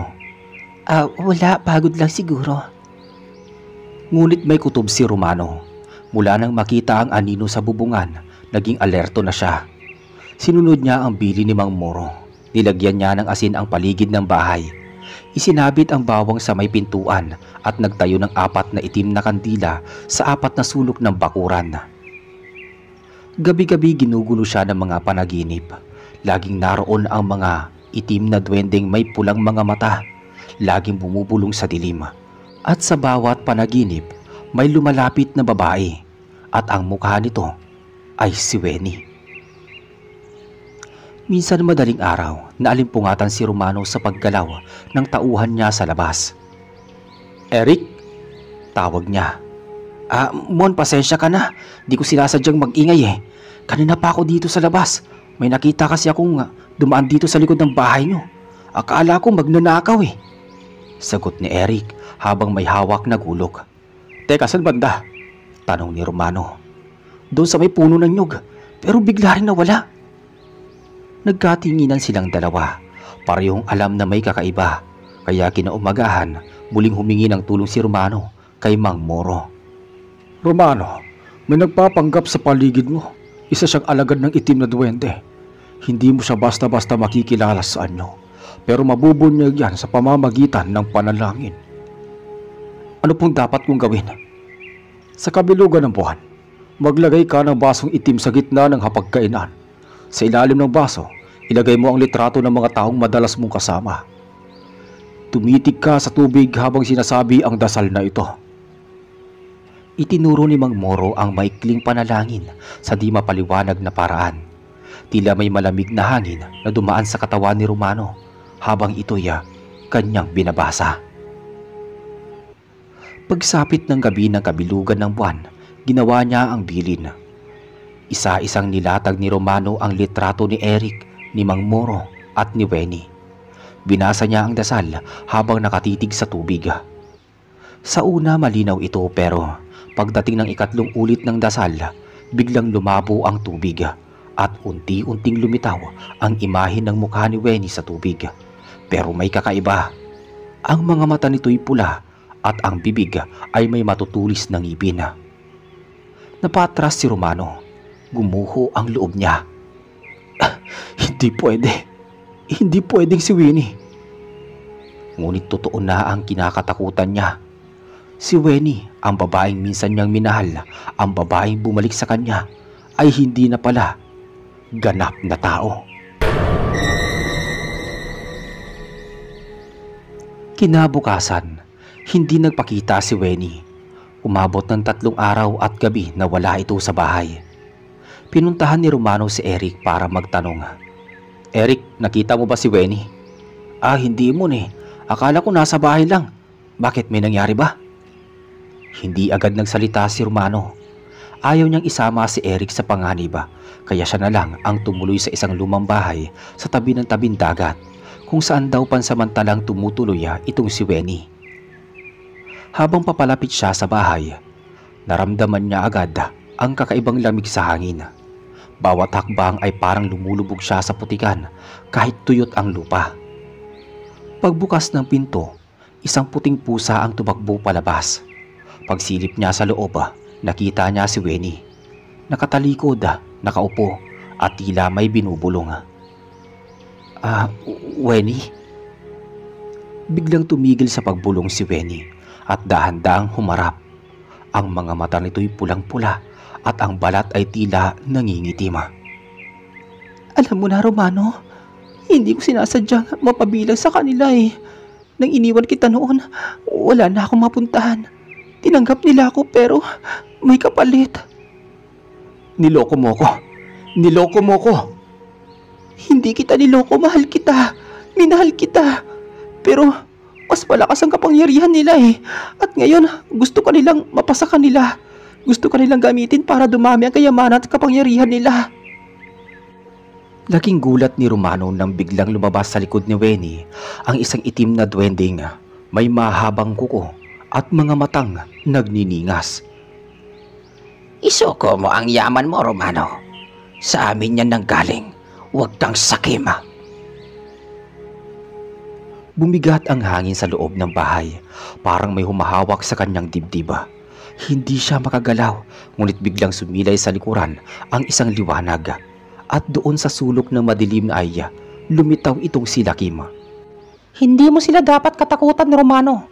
Hindi ka namin binigyan ng biyaya para maging alipin mo rin ito. Inilabas ni Lakim ang kanyang munting baston. Nang igalaw niya ito, tumalsik papalayo ang itim na duwende. Napasigaw sa sakit. Si Wenny naman ay napaluhod sa gitna at humahagulgol. Ayoko na! Ayoko na! Sigaw niya. Kung totoo pa rin ang puso mo, may pag-asa ka pa. Ngunit kung pinili mong ibenta ang kaluluwa mo, kailangan mong pagbayaran ang kasalanan mo. Sabi ng duwending si Lakim. Lumuhod si Romano. Patawarin mo siya, Lakim. Ako ang dahilan kung bakit siya bumalik. Ako ang nagbukas ng pinto sa kanya. Tahimik ang duwende hanggang sa tuluyang naglaho ang itim na nilalang at ang liwanag ay bumalot sa katawan ni Wenny. Nawala ang pula sa kanyang mga mata at unti-unting bumalik ang dating anyo. Matapos lahat ng nangyari, iniwan ni Romano ang negosyong lumaki sa Aklan at Mindoro. Ipinasa niya ito kay Eric na matagal nang tapat sa kanya. Si Wenny naman ay nanirahan sa isang kumbento sa Capiz upang ipagpatuloy ang kanyang pagbabagong loob. Si Romano, sa tulong ni Lakim, ay nanirahan sa paanan ng bundok sa Dumalag, kung saan nagtayo siya ng munting sakahan. Tahimik, simple, pero malinis ang konsensya. Sa tuwing sasapit ang gabi, naglalagay pa rin siya ng kakanin at prutas sa ilalim ng punong mangga, hindi bilang kapalit, kundi bilang pasasalamat. Hindi pera ang sukatan ng yaman. Ang tunay na yaman ay kung papaano mo ito ginagamit. Sa dumalagkapis na nga piniling manirahan ni Romano, layo sa ingay ng negosyo, politika at tsismis sa bayan. Dito niya muling natagpuan ang katahimikan. Bumili siya ng maliit na lote sa paanan ng bundok at sa tulong ng ilang magsasakang nakilala niya roon, nagtayo siya ng munting kubo at nagtanim ng gulay at prutas. Hindi niya iniwan ang pananalig sa mga itinuturo ni Lakim. Buwan-buwan ay bumibisita si Lakim sa kanyang tahanan. Minsan dala niya ibabala, minsan payo, minsan ay katahimikan lang. Hindi lahat ng katahimikan ay kaligtasan, Romano. Minsan ay sambit ni Lakim habang sabay nilang pinagmamasdan ang dapit hapon. Anong ibig mo sabihin? Maraming mga mata sa paligid. Ang akala mo sarado na ang pinto. May puwang pa rin para sa kadaliman. Mag-iingat ka. Lumamig ang paligid. Nagsimulang dumalaw ang gabi. Isang hating gabi, habang natutulog si Romano sa loob ng kanyang kubo, nagising siya sa tunog ng yabag. Mahinang kaluskos sa bubungan. Nang tingnan niya, wala namang tao. Bumalik siya sa higaan. Ilang minuto pa ang mahinang tunog ng pagkatok sa bintana. Nagtindigan ang balahibo ni Romano. Kinuha niya ang kanyang itak sa ilalim ng banig. Maingat siyang lumapit at dahan-dahang binuksan ang bintana. Walang tao. Paglingon niya sa loob ng bahay, napahinto siya. May puting pusa sa loob. Nakaupo sa ibabaw ng mesa, nakatitig sa kanya at tila hindi kumukurap. Hindi ko bubuksan ang pinto. Tumayo ang pusa, bumaba sa mesa at lumakad papalapit sa kanya. Ngunit sa bawat hakbang nito, unti-unti itong nagbabago. Ang katawan nito'y naging kulay abo, humaba ang mga daliri at ang muka'y unti-unting naging anyo ng isang matandang babae na may mapupulang mga mata. Romano, nandito pa rin kami. At hindi kami titigil hanggat hindi mo ibinabalik ang yaman sa lupa kung saan ito nararapat. Napatras si Romano. Napasigaw siya ng buong lakas. Lakim! Pagsigaw niya ng pangalan ng duwende, biglang may liwanag na tumama mula sa labas. Pumasok si Lakim, may dalang baston at tumalon sa gitna ng kubo. Wala kayong lugar dito. Hindi sa inyo ang taong ito. Umatras ang nilalang. Naglaho sa isang iglap. Bumalik ang katahimikan. Kinabukasan, habang umiinom ng salabat sa ilalim ng puno, kinausap ni Romano itong si Lakim. Bakit hindi pa rin sila tumitigil? Hindi ba't tinanggihan ko na ang lahat? Ibinalik ko na ang yaman sa tama. Wala na akong hinahangad kundi payapa at simpleng buhay. Tahimik si Lakim. Matagal siyang nakatingin sa kawalan bago nagsalita. Romano, hindi yaman ang habol nila. Ikaw, ang espiritu mo, ang kakayahan mong gumawa ng mabuti kahit nasa ilalim ka ng pagsubok. Ang ganitong uri ng tao, bihira, kaya gusto kanilang kunin at gawin sa kanila. Kumbaga sa halaman, isa kang matabang lupa na gusto nilang taniman ng kasamaan. Anong kailangan kong gawin? Palakasin mo ang sarili mo, hindi lang sa katawan, sa loob, sa pananalig. Dahil sa susunod na babalik nila, baka hindi na ako makakarating sa oras. Dumating si Eric makalipas ang 2 linggo. Kasama nito ang ilang lumang kaibigan ni Romano mula sa Pola. Mon, nakiusap akong sumama sila. May mga balitang kumalat. Sabi ng iba, namatay ka na raw. Yung iba naman, sinasabi nilang nasiraan ka na ng bait dahil sa mga duwende. Wika ni Eric. Napangiti si Romano. Buhay pa ako, loko, at mas malinaw ang isip ko ngayon kaysa sa kailanman. Sumama sila kay Romano sa bukid, tumulong sa pagtatanim at paglilinis ng paligid. Sa gabing iyon, nagtipon sila sa harap ng kubo at nagsalo-salo sa nilutong adobo ni Eric. Mon, minsan naisip ko ano kaya kung hindi ka tinulungan nila Kim noon. Siguro matagal na akong wala sa mundo. Hindi lang katawan ang nawala sa akin dati, pati puso ko. Pero hindi rin masama ang pagkalugmok kung gagamitin mo ito muli para tumayo. Tahimik silang dalawa habang pinagmamasdan ang mga alitaptap na lumilipad sa dilima. Muling nagpakita si Kim matapos ang ilang araw. Romano, may huling pagsubok. Isang itim na duwende na matagal ng biyasa sa panlilin lang ang padadalhan sa'yo. Magaan yung kaibigan, mag-aalok ng kapayapaan, pero layunin niyang sakupin ka sa pamamagitan ng tiwala. Huwag mong basta pagbubuksan. Anong dapat kong gawin? Pagdating ng araw na yon, titigan mo siya sa mata. Kung ang refleksyon niya sa tubig ay walang anino, siya yon. At pag hindi mo siya itinaboy, baka hindi ka na makakabalik sa sarili mo. Tanda iyon ni Romano. Sa loob ng ilang araw, naging tahimik ang paligid. Wala nang ingay sa gabi. Wala ring multo ng kahapon. Ngunit alam niyang darating ang babala ni Kim. Hanggang isang umaga, may kumatok sa kanyang kubo. Maagang umaga, abala si Romano sa pagpapakain ng mga alagang manok nang marinig siyang may kumakatok sa may pinto. Teka, sandali lang! Pagbukas niya ng pinto, bumungad ang isang matandang lalaking may mahabang bigote. Nakabarong Tagalog at may bitbit na supot ng kakanina. Magandang umaga sa iyo, iho. Ako nga pala si Gardo, bagong lipat lang sa paanan ng bundok. Sabi ng mga taga-baryo, ikaw daw ang mabait at mapagkakatiwalaang kapitbahay dito. Inabutan siya nito ng supot.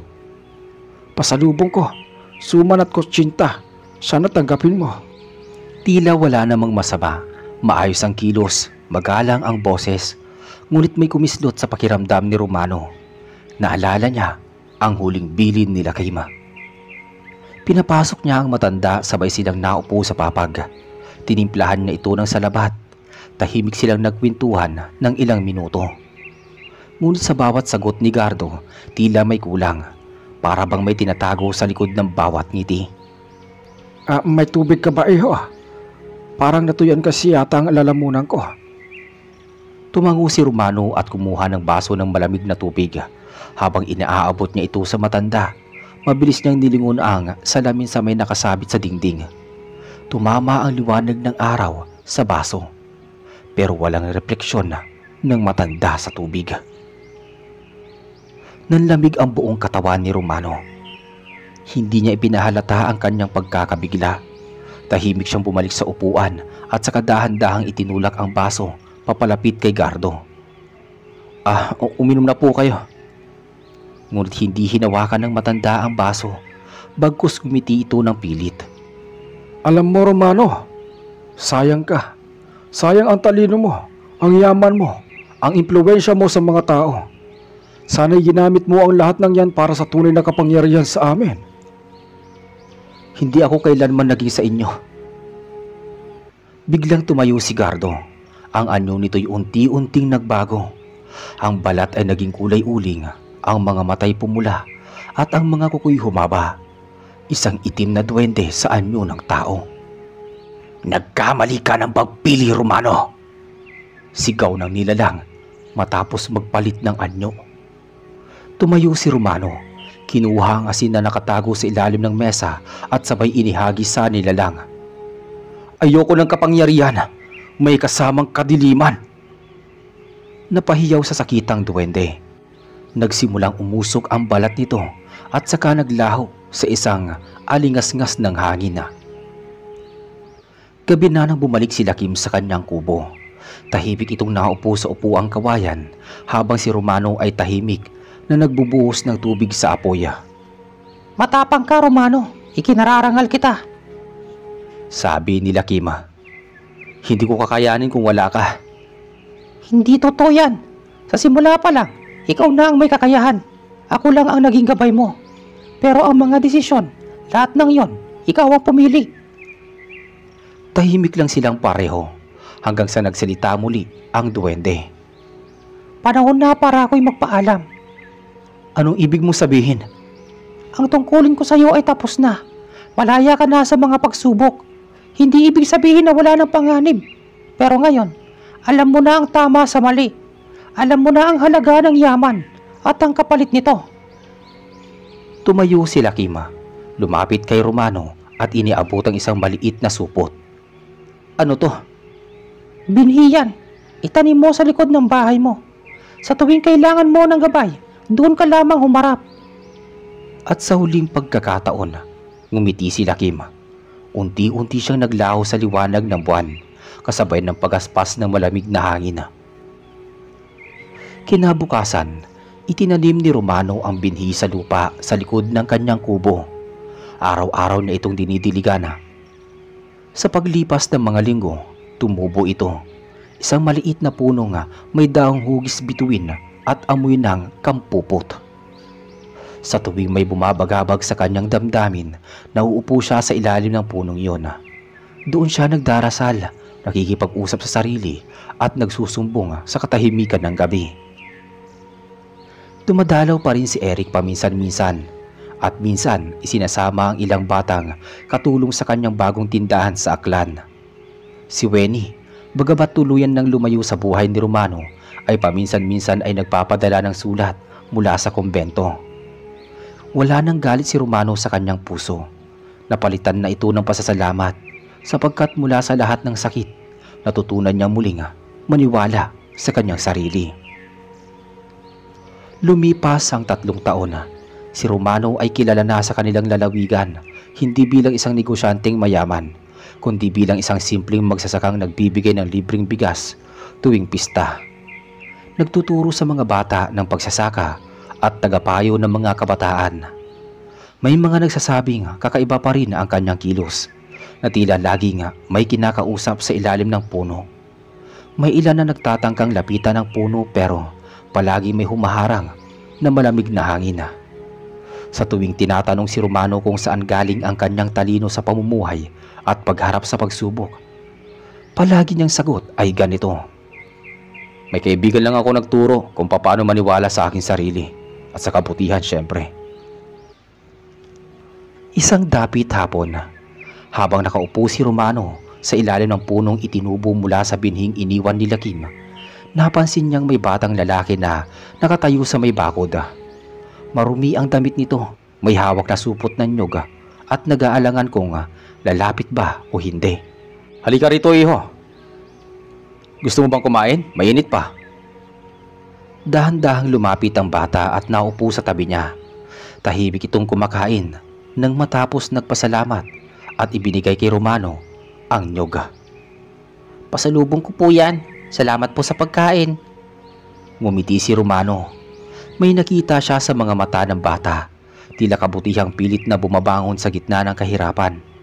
Katulad niya noon. Makalipas ang ilang minuto na wala ang bata sa paningin niya, parang usok lang na naglaho sa hangin. Muling dumapo sa alaala ni Romano ang mga taon sa kanyang pagbagsak, pakikibaka at muling pag-angat. Lahat ng iyon ay pinanday hindi dahil lamang sa swerte, kundi ng mga desisyong ginawa niya sa harap ng tukso, pagsubok at takot. Hindi yumaman si Romano sa paraang inaasam ng marami. Hindi siya nagkaroon ng mansyon, mamahaling sasakyan o titulo sa pangalan. Ngunit ang yaman na tinamasa niya ay ang kapayapaan sa gabi, ang paggalang ng mga tao sa kanyang paligid at ang alaala ng isang duwending nagtiwala sa kanyang pagkatao. Ang kanyang kwento ay patunay na ang tunay na kayamanan ay hindi lamang nasusukat sa dami ng ginto o pera.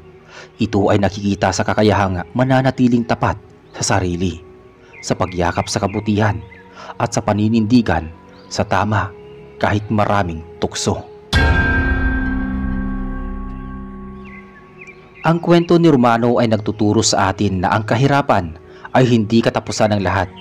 Sa likod ng bawat pagsubok, may pagkakataong bumangon kung hindi mawawala ang pananalig, kabutihan at malasakit sa kapwa. Hindi lahat ng alok ay dapat tanggapin, lalo na kung ito ay may kapalit na ikasisira ng kaluluwa.